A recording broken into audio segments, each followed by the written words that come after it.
Hey everybody, thanks for tuning in to Build and Breathe. My name is Nik and this is my co-host Cory. We are both entrepreneurs and professionals in two very different fields. On this podcast, we discuss hot fitness and health topics. More importantly, we take those things and try to make them a little bit more bite-sized, tangible, actionable things for our day-to-day lives. And in our second segment, Touch Grass, we talk about our business wins and challenges, and our fitness wins and challenges that we're going to be tackling throughout the week. And then sometimes we layer in our own life wins and challenges because we're human too. All right. Hello, everyone. I am Cory. This is Nik. We're back with another episode of Build and Breathe. Today, the question that we are posing to the group is, are we overcomplicating personal wellness? And there are many ways that we can talk about this, but I think the premise of it is have we overcomplicated everything that is so fundamental to our personal wellness? When we think about it, it's like move right, eat right, sleep right, manage your stress. That's kind of like the basics of personal wellness. But we have talked a couple ways over the last several episodes, even in the last season, about like supplements, about wearables, about different protocols, about different, types of, I don't know what to call them, like practices that people like to show, like almost like, microdosing or even the cold plunging, or anything like that. And to me, it often feels like people are more worried about doing it to show or prove something to others rather than doing it because it's just like a good fundamental practice to do. So I think and this is, I don't know, this is not true just for personal wellness, I guess, too, but for everything. But it's like often like it's less of a behavior first model now and more of like a product first model, like or a social first model, if that makes sense. social first model. Yeah, I don't know. I think maybe the all or nothing aspect is kind of sexy. Like it's kind of Hollywood to like just go balls to the wall, all in. No bar holds or no holds bar, yeah, I think the middle way in everything. Honestly, when I think more and more about it, yeah, I agree with you. I think it is social media first. But like social media teaches to be on extremes. It's to be polarizing in all aspects. So the middle Yeah. way is the least attractive. Like if we don't start with a crazy tagline, we're gonna get less views. On the contrary, but we're gonna seem more sane. So to the real world, Yep. the middle way is the way. But on social media, like for us to get a view boost, we'd have to start with something like, optimize everything or don't do it at all. Is like the statement that needs to be made, which is it's unrealistic. It's crazy. And because of that, because it is what is getting more views, the fact is that more people are hearing that message, and because more people are hearing that message, they may feel like that is the way to do it, right? Absolutely, man. I mean, like you have, we're unfortunately in the mix with it as well too, right? Because you have different like podcasts that will be like, I know what's a good example. Carbs are evil. Another that says like carbs are Yeah, essential. Another one that says like fast is the only way to lose weight. Or another one is like, if you're not training 7 days a week, you'll never be strong. Whatever. I don't know. But there's just so many, right? And everyone's looking for that hook, mm-hmm. um, to Mm-hmm. to pull people in. And they might be making a point, but it doesn't fit the average. And I think that's where we've always tried to make a point for everyone is that like, we're trying to What's explain practical? things. Yeah, what's practical like for the average person, because truthfully all these extremes, yes, have results, but they also have a lot of like I think negative consequences as well to it Totally. that yeah, yes. Well, let's put in like a personal anecdote, right? Like for those of you listening, I'm dealing with a little injury right now, so I pulled my oblique. Yeah. How did I land on that injury? I overworked myself. Why did I overwork myself? I had a really sharp goal to attain in a matter of 4 weeks. That goal is very visual and it is tied to my job. So there was a strict deadline on it. There was no negotiations about it. Like there was no half-ass measure. And even now with my injury, I'm giving myself like the minimal amount of days possible to get myself to like an 80% activity rate of like where it doesn't hurt too much, and I need to go back in and chase that goal down. Yeah. This is not the case for anybody chasing an aesthetic or a performance or just a better wellness state. This is not the same thing. In my case, it is literally all or nothing. This is the opposite of wellness because I'm not thinking about when is my injury feeling really good and I'm good and ready to come back. I'm Yeah. thinking when is the bare minimum? When can I do the bare minimum to get myself back on track towards my goal, right? Yeah. And after that bare minimum to level it up to as close to my maximum as possible because now I only have 2 weeks. Like my deadline is really tight now. Yeah. Different levels, but you don't need to like burn yourself out like that. I wouldn't, again, if I was coaching myself and if I didn't have such a firm timeline, deadline, I would tell myself, dude, rest, don't move, don't touch it. I have a pulled oblique. I don't know if I mentioned that. But like don't rotate, don't brace because bracing your spine is going to like stress that out. That's what I would tell myself. However, given That's that not there's what a you're telling yourself. non-negotiable, no, I would if I was coaching myself and me and myself had the same deadline, Yeah. I would tell myself the same thing. Okay, when are we feeling at 75%? 75% is good enough. Okay, let's start moving now. Right? Let's start getting that engine going. And then let's try not to hurt ourselves and get us to an 85%. At 85%, we're pretty much going balls to the wall till the end of this. Right? And then you're going to rest in 2 weeks.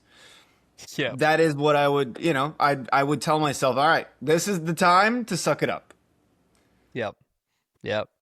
But again, it all anchors on do you have that firm deadline or not? And for most people, if it's not tied to their job, I don't know that I'd kill myself to look a certain way on vacation. Like that's not a good enough reason, you know. No. Yeah. No, it definitely isn't. Most people have way more time than they maybe think they do. And like for myself, like I was sick for a week and I basically had to take a week off from like any type of decent level of training and even like keeping like a decent level of nutrition as well too. Because I couldn't smell or taste anything for a week. But it's like I knew my answer was like I just needed to rest because even me getting to like 70%, like you were describing, or Yeah. 75% or 80%, I even at that point gave myself one extra day, but I'm also not on under the wire to, hit a certain goal by a certain time, Yeah. right? Yeah. It would serve me no purpose That said, to, Corey is hella on track for his fat loss goals. So he's starting to look leaner and all that. yeah, He's doing we're great. getting there. So when he does get back to that 75 percentile, he's gonna be a rockin'. Yeah, man. Hopefully we are heading in the right direction. You're doing great. But even with that, man, it's like I'll go back to like the social media kind of push for personal wellness all the time. Like, I'm in a cut right now. I had a week off and I'm still going in the right direction. A lot of people feel like if you're not like kind of posting your results or your journey the whole way, that shit's not happening. But like I'm doing the thing, and to many people it actually might seem kind of boring because they're the boring habits, the quiet habits. They're not like Yeah. the loud protocols and all this sort of stuff, right? It's but it's still happening and the results are still coming in. And so and actually I took this from you like a while ago, when I think we were talking about in like our touch grass segment. And yeah, that's right. We were talking about like posting on social media, and I think I was specifically talking about like, oh man, it's been a while since I've done LinkedIn, and like I was like I fell off Mm, the tracks. And you kind of gave the recommendation of like, you know what, like it's almost like we're all in our seasons, and just because you're not posting it doesn't mean you also lost everything that you gained within that time frame. It's just like not your season to do it right now, and like giving yourself a little bit of grace, right? You don't need to post everything about yourself and what you're doing to see yeah. results. right? And so I think that was like a thing I'm trying to remind myself is that like, and remind other people like you don't need to post shit to Yeah, see the results. Like, yes, things are gonna look sometimes things are boring, and like sometimes it's just not exciting for people, and that's totally fine. You don't need to post. You don't need to make it flashy. It doesn't need to be a performance every single time you're doing something totally. Totally. to I mean, to I see think those like results. look at the nature of, I know we're kind of like sidebarring here, but like think of the nature of a before and after picture. Yeah. It's a 5 second read of work that took 12 months or 36 months or whatever the time period is. But like our brain, I feel like we don't give it enough honor, that the time frame that was like posted on that picture. You know what I mean? Yep. Like if that transformation or whatever it was took 36 months, or we see it in business. Like I even before and after pictures of business owners, and they're like, oh, like 5 years from one sale of a t-shirt in their garage to like a booming storefront. 5 years is a long time, and there was a lot of suffering that happened during those 5 years, but we don't see that. We're like, wow, that was a fast success. 5 years. Oh my God. Look at how Yep. much, like 5 years was a lot of work. That was a transformative period of time, right? Yep. Likewise for your body, if you're creating new habits and changing, like that change will come.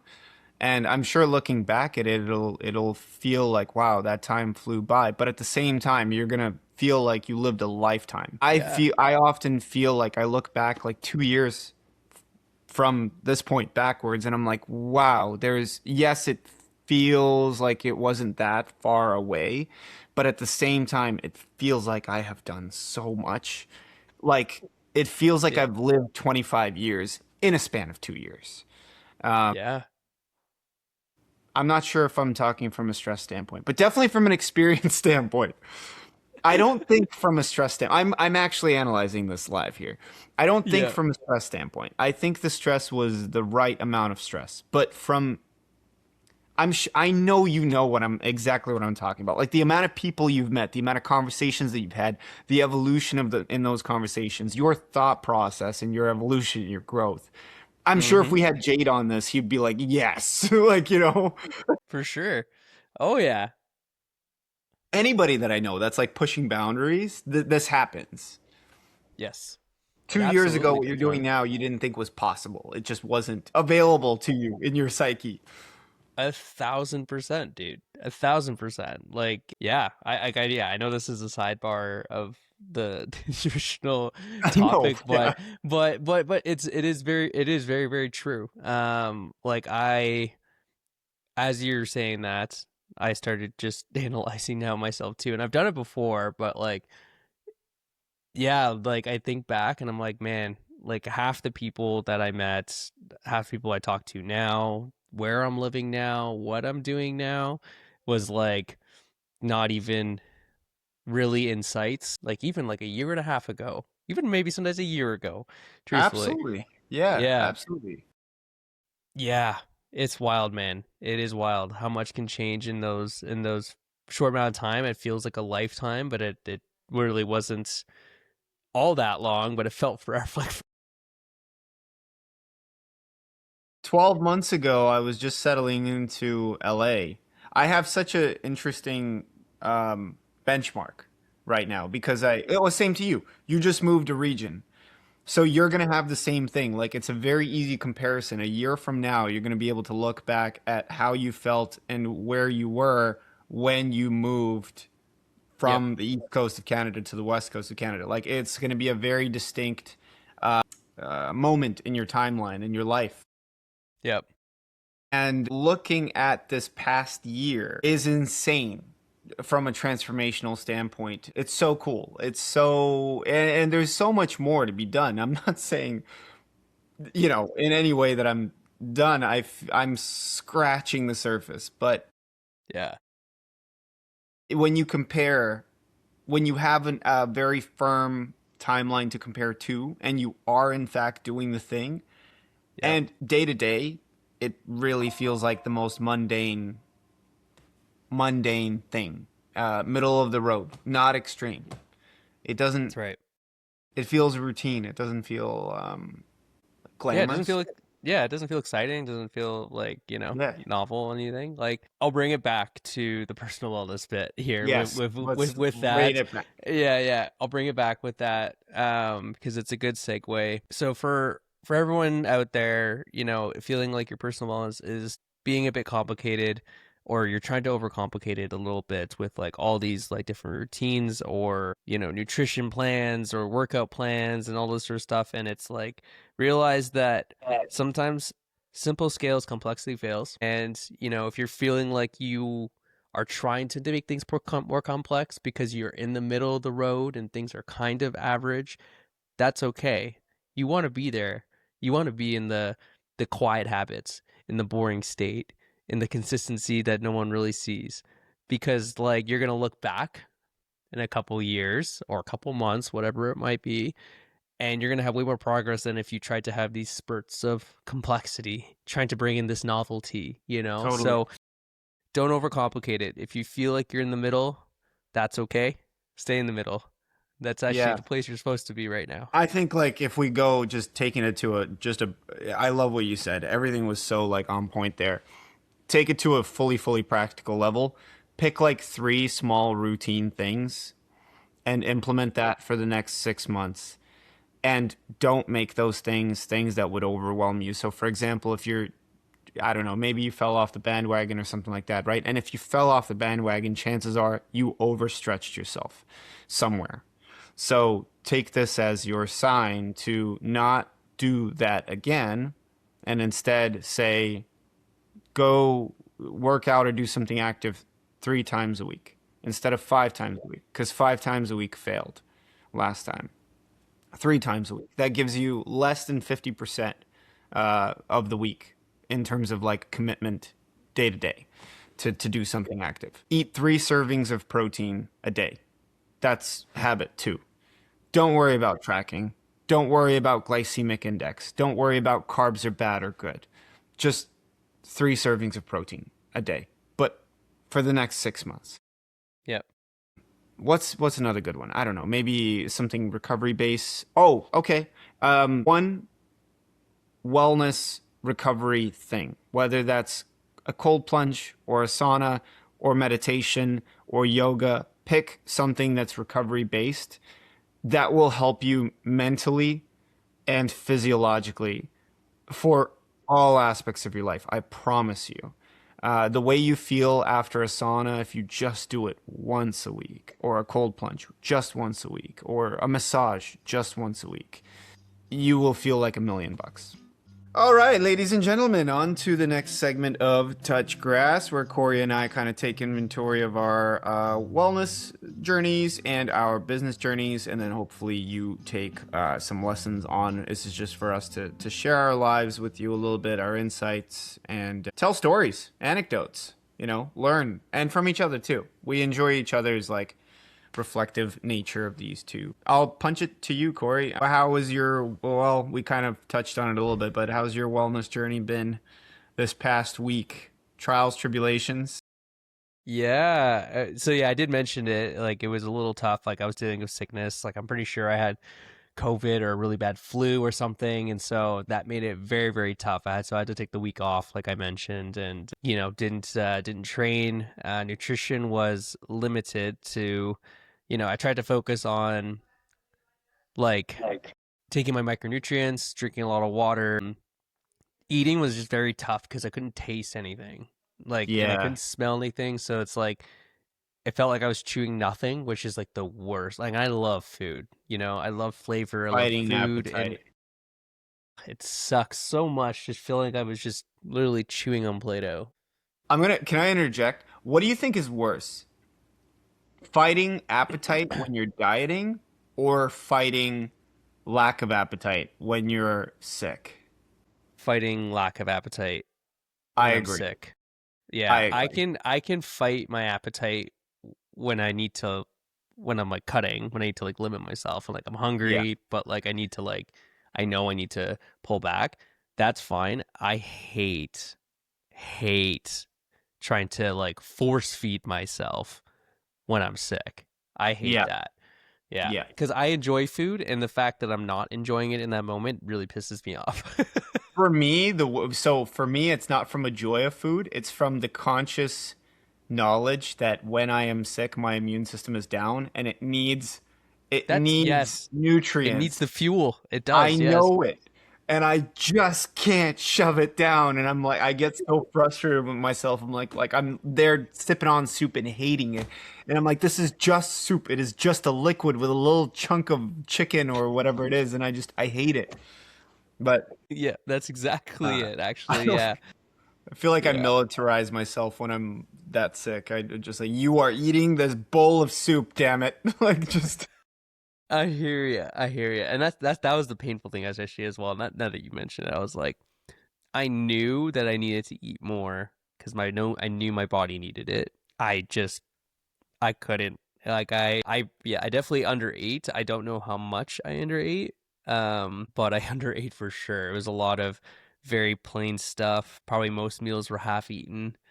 Uh, yeah, it was a bit rough. So yeah, I definitely lost a couple pounds under that environment, which wasn't yeah, great. So that was like the challenges fitness wise from the week. I guess the positives, like the wins out of that week is I did to get back into the gym yesterday for the first time, and I did a decently heavy lift, and I felt pretty good. I started with pull because I find my pull workouts are my stronger workouts. Uh, mm, so I started somewhere where I knew even if I was at 80%, I probably could lift pretty good and not feel like I was under so much duress. So I left it. I lifted. I felt good. And the weight felt pretty good, and so at least my strength from a pull perspective felt like it was still there. I think it's kind of important to when you're coming back from being sick. I think it ties to the same thing you're talking about, where you're like you feel strongest in that lift. I think like even reining it down a little bit, like do what you like the most coming out of a sickness, because try to find joy in coming back to routine instead Mm, of suffering. hmm So, for example, my leg days are absolutely treacherous, and Corey's felt the wrath of them a couple of times. And I will not come out of sickness or injury with a leg day. I just won't. Yeah, I would rather die. I would, so yeah, I I will hear start you. with something, boxing or an upper body workout or something just to feel something positive again. And then by like the third day back or something, I'll face the bar and feel like my spine is collapsing underneath me. Uh, I hear you, all man. right. It's a good Yeah. practice, though. It's a good practice. Like start with something that makes you happy is a positive lift or positive exercise for you. Because yeah, um, I don't know. For me, like I just defaulted to that, but I it actually pisses me off more just not being in the gym. And so I just want to get back. I don't really give a shit like what it is. Now it's like it's probably better to start with something that's not gonna like piss you off, but like not piss you off, but just like put you under some crazy amount of stress. And so yeah, starting with something you like is a good thing, but I just want to get back. And so That's fair. Yeah. yeah, But that yeah, that's fine as long as that is what created joy for you. Like I'm saying yes, there should be an element of success in your yes, first day back, not an element correct. of failure. Right. That's exactly it. Yes. Yeah. Cool. So that was that was kind of like my win getting back into it. How about you, dude? Fitness Yeah, challenges and wins. I know I you messed kind of up my mentioned an obliques. injury. Yeah. Yeah. I was Doing what? practicing my spinning back kicks and tornado kicks, and I think I just over torqued on one side, and then there's a counterbalance that you have to throw with your arms to stop the rotation at the right time, and I think I just did a little bit too much of that counterweight. Yep. And I warmed up sufficiently, but I think it's been a while since I've done those kicks, and my body let me know that that I haven't done that for a while. The funny thing is I actually don't think I pulled it on the kick. I think I pulled it on the post kick stretch. So I pulled it or I did the kick and I was like, oh, wow, that was tight. And then I went down for the greatest world stretch or the greatest stretch ever, which is like that big lunge forward and then you drop your elbow down and raise it up. I went like that and went, and I was like, ah, that's where it was. That was, Oh no. which is unfortunate. That is unfortunate. Yeah, so that's been my challenge, but I think I'll be back for cardio starting tomorrow. It feels I could get out of bed mostly without pain today, so that's good. I'll probably start with in my head I'm going to do some skipping rounds tomorrow. I don't think I'm going to do boxing or any kind of combat because it's a lot of rotation and impact on the obliques and spine. That's right. Probably get a light like maybe a 70% lift in upper body, not touching lower body. That's a lot of stress on the stability. Yep. And then get back to, I don't think actually, no, that's a lie. I think I overate this weekend. But last week I did not overeat. But I'll come back to dieting starting this Nice. week because I have till February 18th. So, Sick. yeah, so it's going to be cool. I am going to Mexico for a night next weekend, and Oh. that'll be fun. But I also think I'm just going to eat a ton of seafood, which I'm excited. It's coastal, so I think I'm just going to load up on shrimp and whitefish and maybe some potatoes or Gee, rice. Like, I some think of it's the going to just be the pretty clean. cleanest protein. Like that just sounds glorious. Yeah, yeah. Like I'm not looking to like pig out on margaritas. I'm looking to really pig out on whitefish and shrimp. Heck yeah. So yeah, and with that, my strategy coming into it is going to be like just 2 meals a day. It'll be breakfast and it'll be like a later lunch. Bigger meals in those cases. Yeah, that's me from a wellness standpoint. How you doing business wise? Business wise, yeah, good. I'm trying to think. Yeah, it's Did been being busy the sick last slow couple you weeks. down in business? Did being sick slow me down in business? Not really. I don't That's think good. so. Now that I say that. Yeah, because I didn't really take a day off. The Monday was the only day I took off from work. Because I was literally I was comatose. Like I was on the couch. I could not do anything. And but Tuesday onwards, while I was still very not in it, I forced myself to take a couple calls, do some work, which I when I probably should have been resting, but I did it anyway. But yeah, no, it's been good. You know, I recently just traveled to Orlando to go present one of the products that we're launching for that company in front of all their employees. So that was really cool to get our team to go down and present in front of 140 plus people Mm-hmm. Mm-hmm. and successfully launched into beta. So that was really great. And then overall in business, like doing well. Closed another project last week when I was traveling. So that was really Was good. this So we the have another. largest group of people you spoke to about a beta launch? Yeah, I think so, actually. Yeah, yeah, yeah. Yeah, it is. It is the largest group. How did you feel that was different from the smaller scale wins? Did it feel the same? What am I trying to ask? What am I trying to get to? Like, do you feel like it was a different you, or did it feel like the same you with just a different size crowd? What had to change? It felt like the same me, just in front of a larger crowd. But mind you, like it wasn't just me. I was also an opportunity for like my team to present. Like I literally just introduced them. I let them present like the work that they built. You know. But what made it feel different was that normally when we're launching a product and it goes into beta, you know, you have like a couple users and you're building your user base. This is very much an internal tool. This is our first internal tool launch, and your user base is already there. It Mm-hmm. exists. It's just how Mm-hmm. fast you want to roll it out to them. Mm-hmm. And so what was cool was that, like, you know, everyone in that room will be using the product that we built. And so I think that was what made it different. Usually you don't know who your users are going to be and where they're coming from, Yeah. but we were able to actually like be in a room with them and talk with all of them, which was super super cool. So that's what An made it instant feel feedback different. loop. Yes. Exactly. Were they Yeah. excited for it? Like, did they find good utility in it? They are very excited for it. Yeah.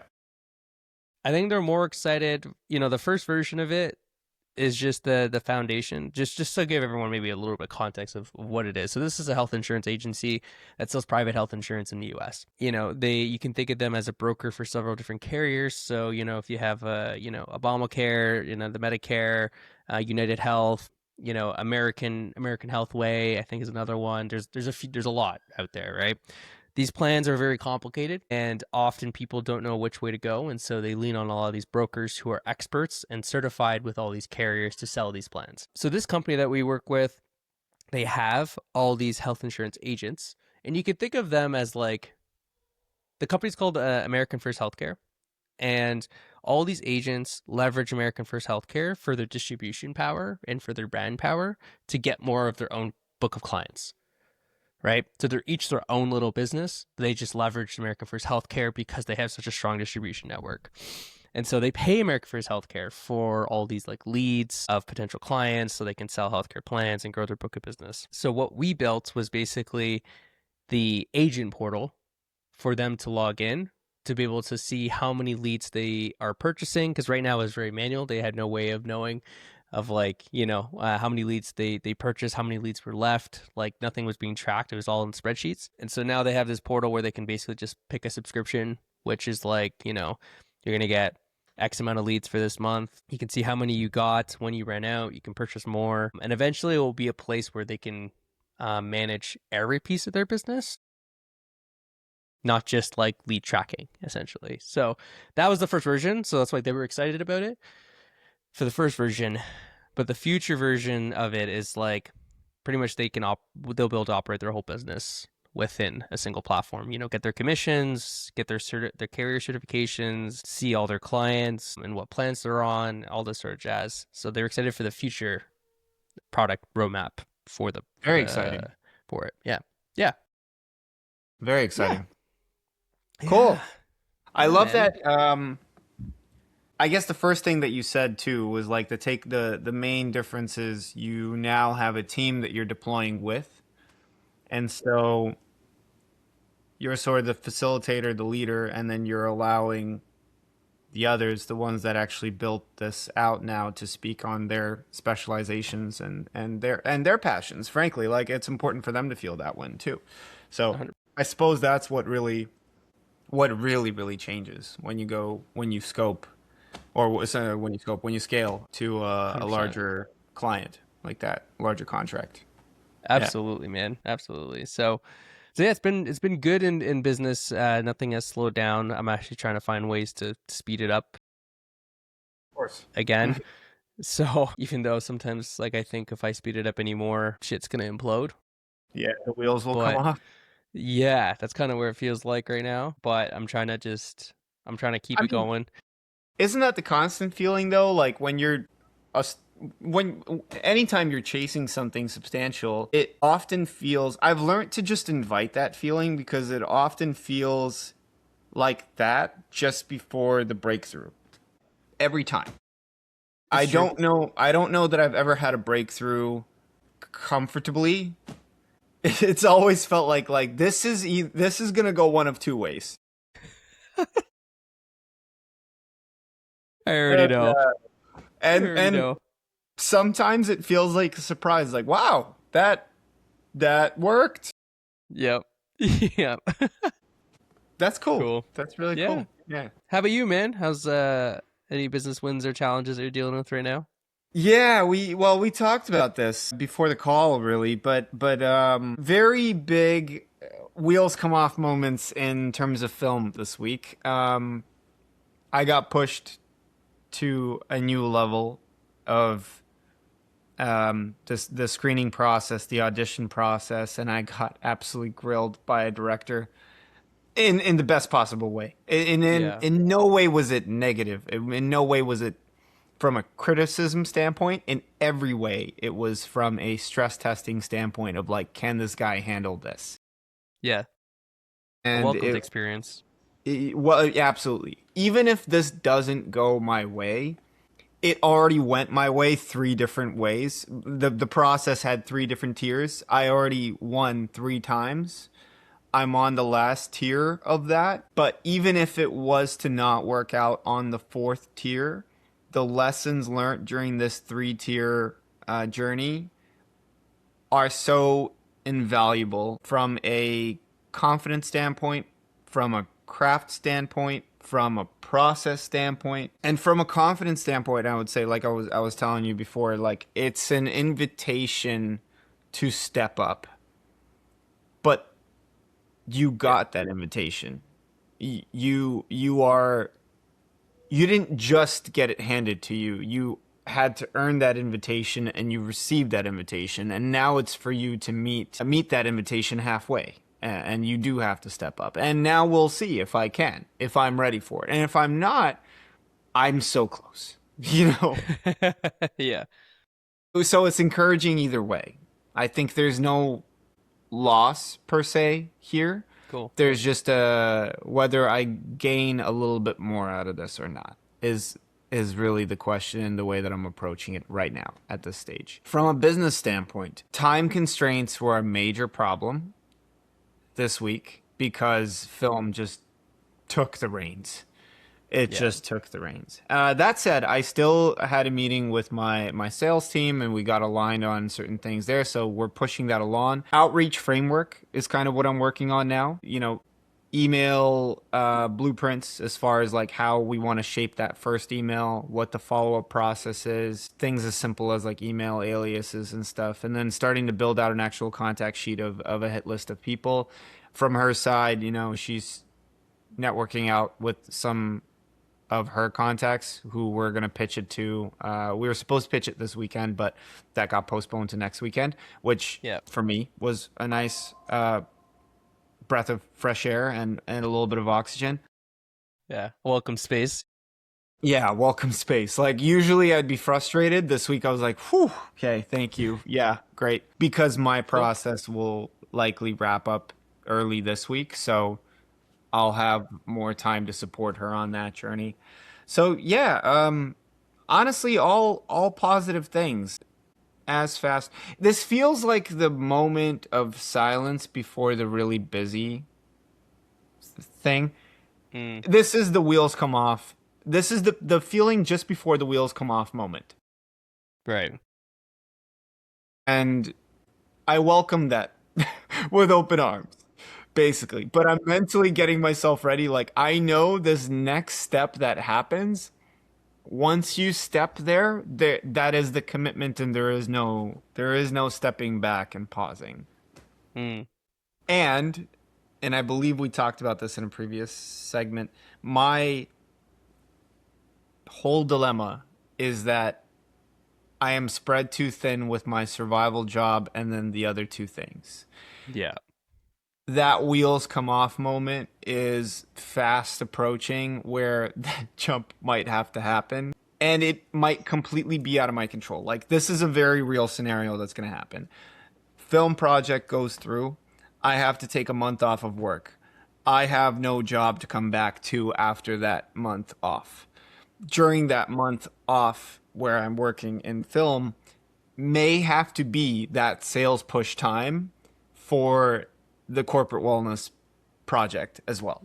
It may just need to be that because calendar wise it lines up, and survivability it just sort of lines up. It may have to be that way. Right. And that will be a madly uncomfortable place to be. Wheels come off moment. But Woohoo. yeah, here we are. You know, we'll see. Stay tuned. Like honestly, I can't tell you which way this is going to swing right now. Yeah. Well, I wish that I is could. exciting. That is exciting, man. I know that you've been wanting to, you know, get to that level of making that commitment. It's just like a scary place to be, knowing that like it always is scary when you're almost like it means dropping off the survival foundation that has been getting you, you know, allowing you to live and getting you this far. Yeah. And now Yeah. replacing it with something different, right? So Well, you know, a valuable conversation to share on the podcast. Sorry if I'm interrupting the wrap up here.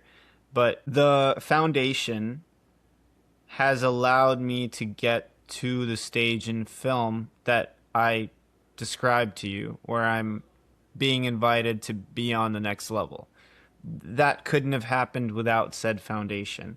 The question now is, do I rise to that level? And then what does that new level look like in actuality? And if that level is given to me, I need to be okay with it's the cost, like the whole saying of like the cost of your new life is your old one. It's that. That's right. It's exactly that. So if this is offered, I have to be ready to give that up. What does that mean for me? Mass discomfort. I just moved to a new country. I think I felt more comfortable for the last 2 months, maybe 3, where like I felt like I wasn't running around like a chicken with my head cut off. Yeah. I had my expenses covered fine. I was able to enjoy myself a little more, and again, that allowed me to get to that next level on that other thing. Yeah. But what happens next? Probably chaos. When things are normal, that means it invites chaos. No, For the next step. I have the option to stay here.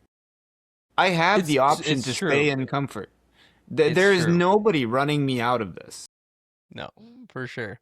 It is all because I want the next level. It's self-imposed. And For sure. I invite it. It's important to, if you want, in fact, to grow, you have to invite that. And with that, no new level is ever comfortable. Ever. I have yet to find a new level that is comfortable. At first. Me neither. At first. Yeah. Yeah. Yes. But eventually, yeah, sure. Yeah. So, chaos. Chaos. What, like it, self-inflicted chaos is what all this all is. So It's the best kind of chaos. it is, man. Self-invited. It's self-invited chaos. Well, dude, we're excited to hear what your next kind of step and journey looks like. The next couple episodes will be interesting. Watch your life flip potentially upside down in the best possible way. Thank you for listening to this week's episode of Build and Breathe. If you'd like to reach out to myself or Nick, our socials will be in the description below, but please like, subscribe, and share this with anyone you think would enjoy the episode as well too. Otherwise, we will see you next week in another episode of Build and Breathe.